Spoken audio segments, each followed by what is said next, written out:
अगर मैं आपको पूछूं कि आसमान से गिरने वाली बिजली सीधी रेखा में क्यों नहीं आती, तो शायद आप कहेंगे कि बस ऐसे ही होती है।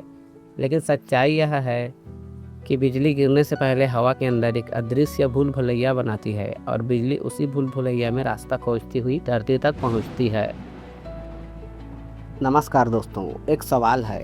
अगर आपको अपने घर पहुंचना हो तो क्या आप सीधा रास्ता चुनेंगे या टेढ़ा मेढ़ा? ज़्यादातर लोग कहेंगे सीधा रास्ता। लेकिन हैरानी की बात यह है कि आसमान से धरती तक आने वाली बिजली ऐसा नहीं करती। वह कभी सीधी नहीं गिरती, वह मुड़ती है, शाखाएं बनाती है, कभी दाएं कभी बाएं जाती है, मानो उसे खुद नहीं पता कि उसे कहाँ जाना है। लेकिन क्या सच में बिजली रास्ता भटक जाती है, या फिर वह कोई ऐसा काम कर रही होती है जिसे हमारी आंखें समझ नहीं पाती? आज हम आसमान की इसी चमकती हुई पहेली का रहस्य जानेंगे। बिजली कैसे पैदा होती है?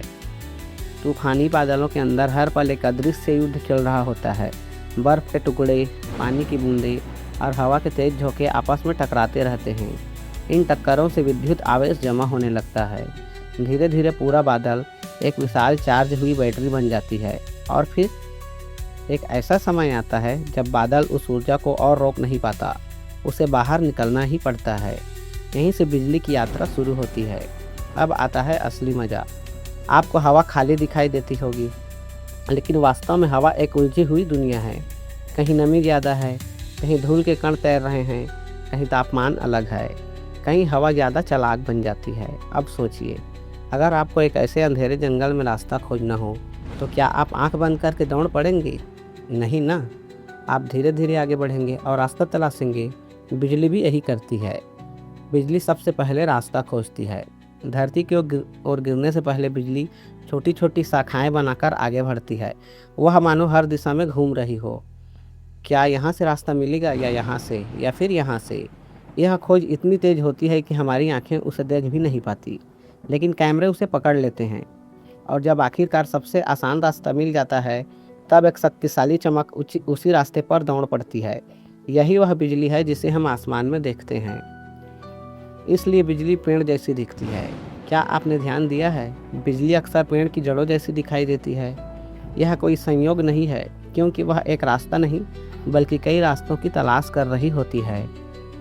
हर शाखा एक कोशिश होती है, हर मोड़ एक खोज होती है, और जब खोज पूरी हो जाती है तो पूरा आसमान एक चमकदार रेखा से जगमगा उठता है।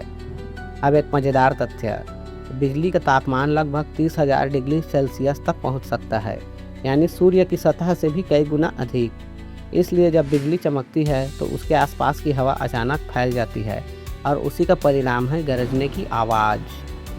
तो दोस्तों, बिजली टेढ़ी इसलिए नहीं होती क्योंकि वह रास्ता भूल गई है, बल्कि इसलिए होती है क्योंकि वह सबसे अच्छा रास्ता खोज रही होती है। अगली बार जब आसमान में बिजली चमके तो सिर्फ उस रोशनी को मत देखिए, कल्पना कीजिए कि प्रकृति का सबसे शक्तिशाली यात्री हवा के अदृश्य भूल भुलैया में अपना रास्ता ढूंढ रहा है। तो यह वीडियो आपको कैसा लगा, कमेंट करके ज़रूर बताना और चैनल को सब्सक्राइब करना। धन्यवाद। जय भारत, जय हिंद।